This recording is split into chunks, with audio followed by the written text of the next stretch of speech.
Yaxşımısınlar dostlar? Ben dostumlar Ekrem. Biz bugün Photoshop günümüz. Yani Photoshop'ta film başbət muqavisi layihələşini günümüz. Örnek için köp kısımlı televiziya teatri Prodigal Son namlı filmninki başbət muqavisiga o'xshash muqavi layihələşini günümüz. Onda olsa dersimiz başlansın. Biz avval resimimizdeki işlenmekçi olan şeklinde tanlab olish uchun sol tarafdagi qurollar qismidan kesish qurolini tanlaymiz. Üst tarafda açılan kısımdan select subject'ni tanlaymiz.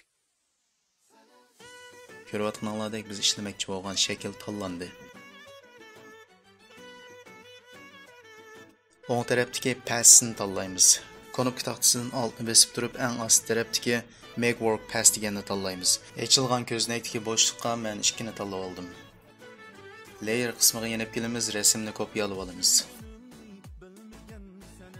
Üstüdeki resimni tanlab, konuk taxtasidan Ctrl-ni bosish orqali eng ostidagi Layer Mask'ni bosamiz. Ko'rayotganlaridek resimning yaniga bir ko'znak ochildi. Buning bilan birga resimimiz keyni ko'rinishdan ayrilib chiqdi.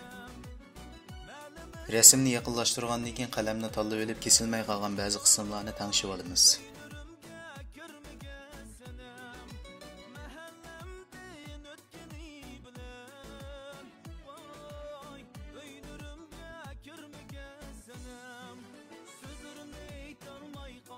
Desem demesem a'zo oldunuz kaçama kanalga.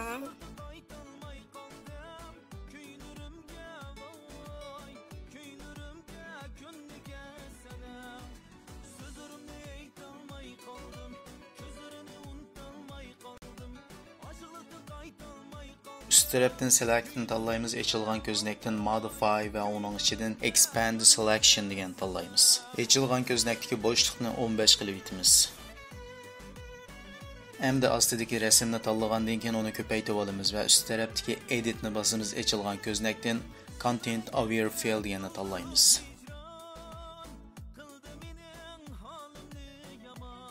Yan tarafda ko'rayotganlaridek bizniki tanlab olgan shaklimiz rasm ustidan o'chirilib ketdi. Biz ko'paytirib olgan rasmimizning ustiga ayrim bir ko'znak ochildi. Biz bu ikki ko'znakni tanlab olgandan keyin Ctrl-E ni bosish orqali ikkisini birlashtirib olamiz.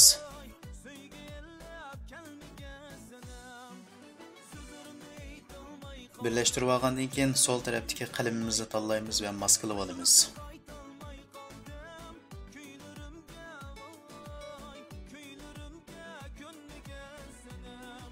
Ostidagi resimni ko'paytirib olgandan keyin eng ust qismga olamiz. Konuk taxtasidan Ctrl-Alt va eng ast tarafdagi Layer Mask deganni bosamiz. Qalamimizni tanlab maskalab olsak bo'ladi.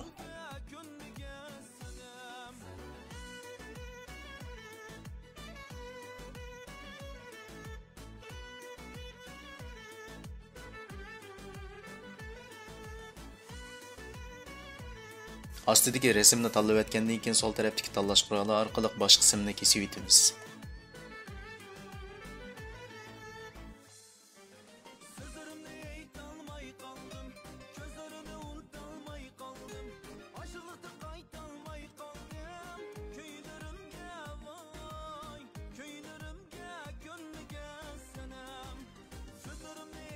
Maksimni o'zinglar tanlab olsanglar bo'ladi demakchi-da.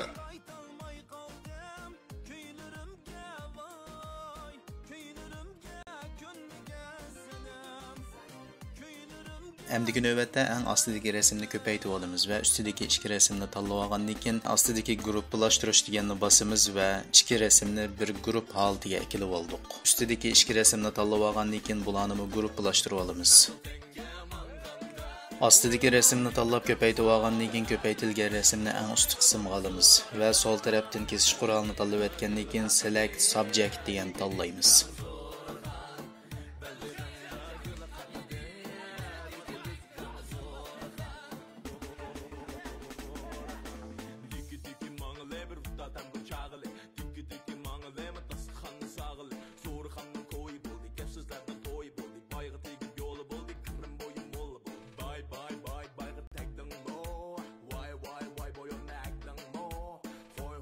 Mayeli beşidikiga o'xshash.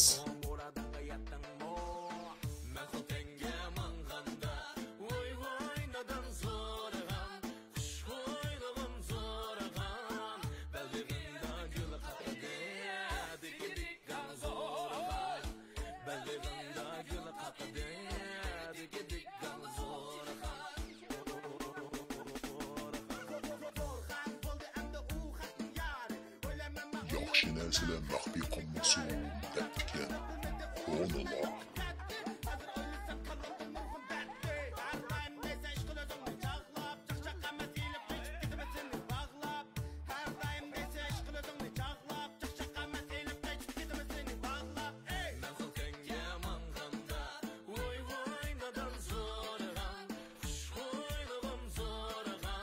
Resimimizni tanlab asti qismiga elib olgandan keyin Ctrl T ni bosish orqali resimimizni mos holatga kichikiltib olamiz.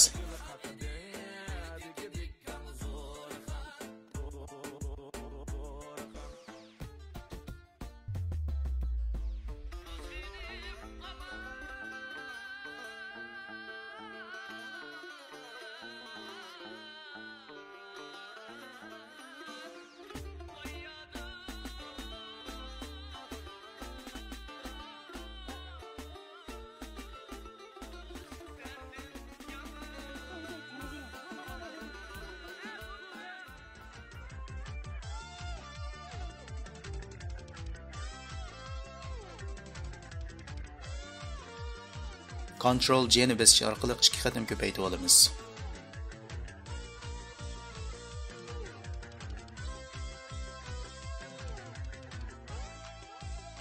Resimni tanlab maskalab olgandan keyin üst qismini bosamiz. Ochilgan ko'znakdan intersect shape areas, ya'ni shakl bo'lakini tanlaymiz. Ostidagi ikki rasmni o'xshash maskalab olamiz.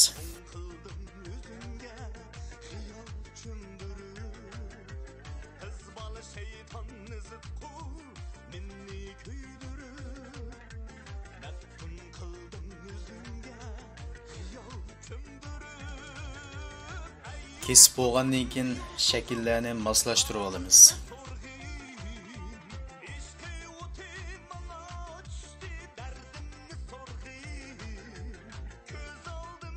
Moslashtirib bo'ldik. Endi 3 rasmni tanlab bularni gruppa oldiga kelamiz.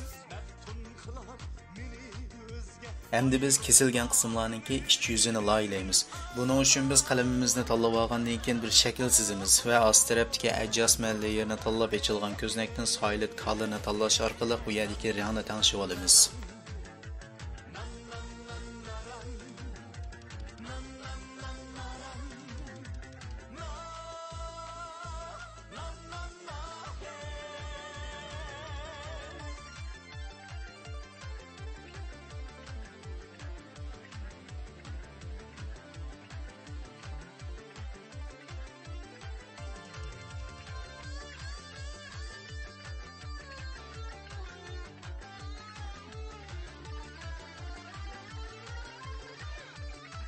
Mağ kanalga maydaqla bir bilan yo'llandi. A'zolab baqsana.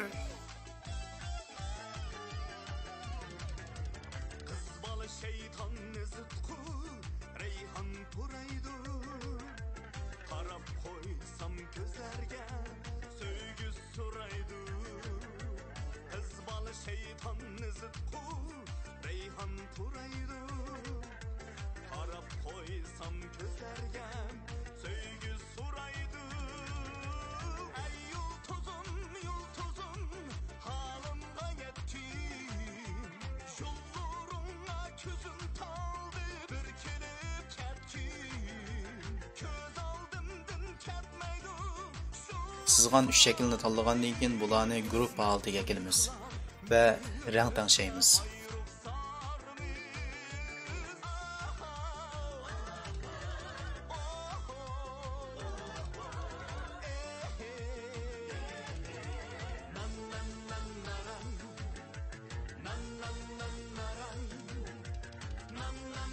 Endiki qildigan ishimiz kesilgan üst qismlarga hammasiga soy berish oldu. Eng astiki new layer deganni, ya'ni ko'znak qismini bosamiz. Ustiga bir ko'znak ochildi. Konopka taxtasidan alt va mouseimizning sol tarafini bosamiz.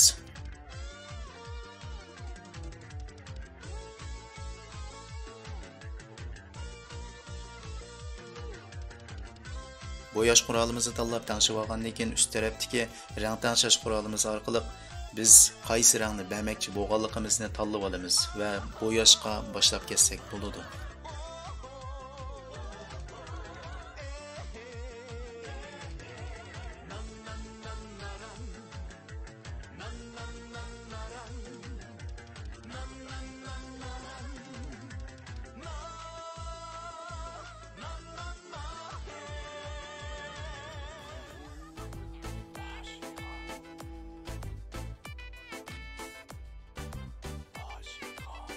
Sayını sızıp bo'lgandan keyin yan tarafdagi normal deganni bosimiz, ochilgan ko'znakdan multiply'ni besib etsekla, texmi yaxshi bo'lgan bir sayının ko'rinishiga erishdik.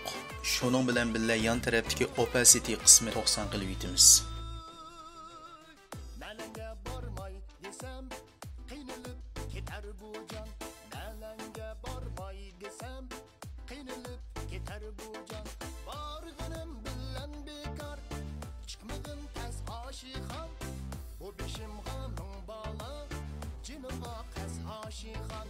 Bas stereotipimiz hayır etmesen ya.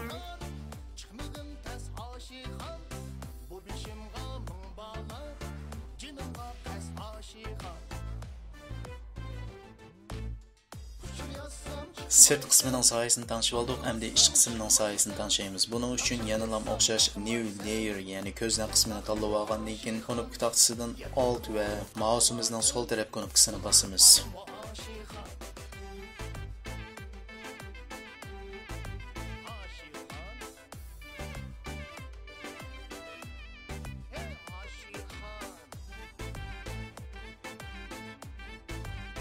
Rang tanışış qalemimiz orqali rangni tanishib olgandan keyin bo'ya qalemimizni tanishib, iç qismninki soyasini birishga boshlasak bo'ladi.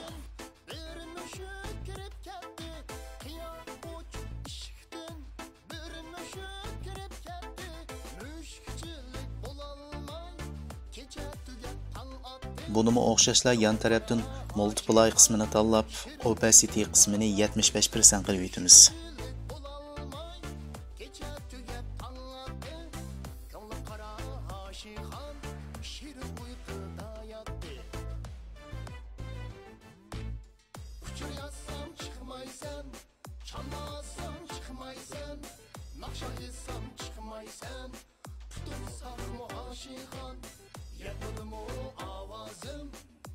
Üst tarafdagi grupini ochimiz, ochilgan ko'znakdan birinchi rasmini tanlab qo'shchiga o'tgandan keyin ochilgan ko'znakdan eng ust tarafdagi bevel and emboss deganni tanlaymiz. Yan tarafdan tanishib olamiz.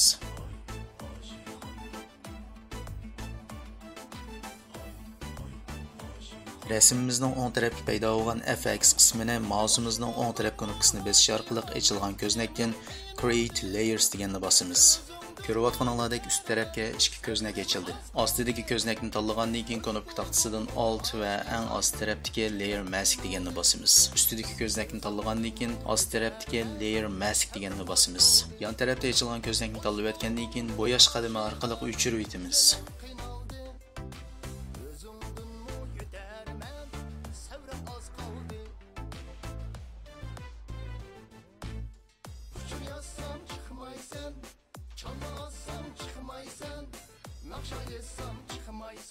Endi bizning tuzitib o'tishimiz kerak bo'lgan ba'zi kichik nuqtalar bor.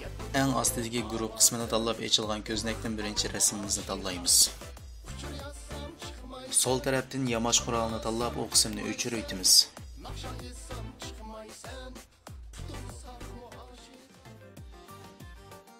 Üst tarafdagi rasmni tanlab olgandan keyin kesish qurolimiz orqali kesib chiqarib olamiz.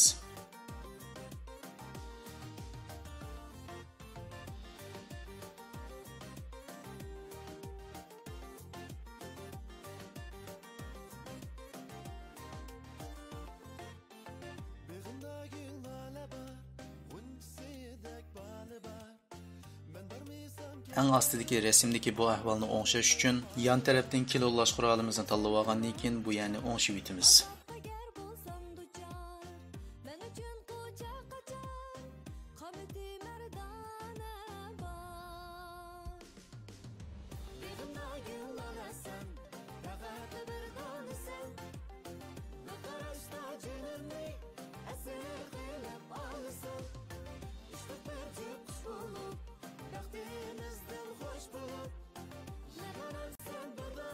Eng ustidagi rasmni tanlab o'tgandan keyin kesish qurolimiz orqali ortiqcha yerlarni kesib chiqarib olsakla rasmimiz bitdi degan gap.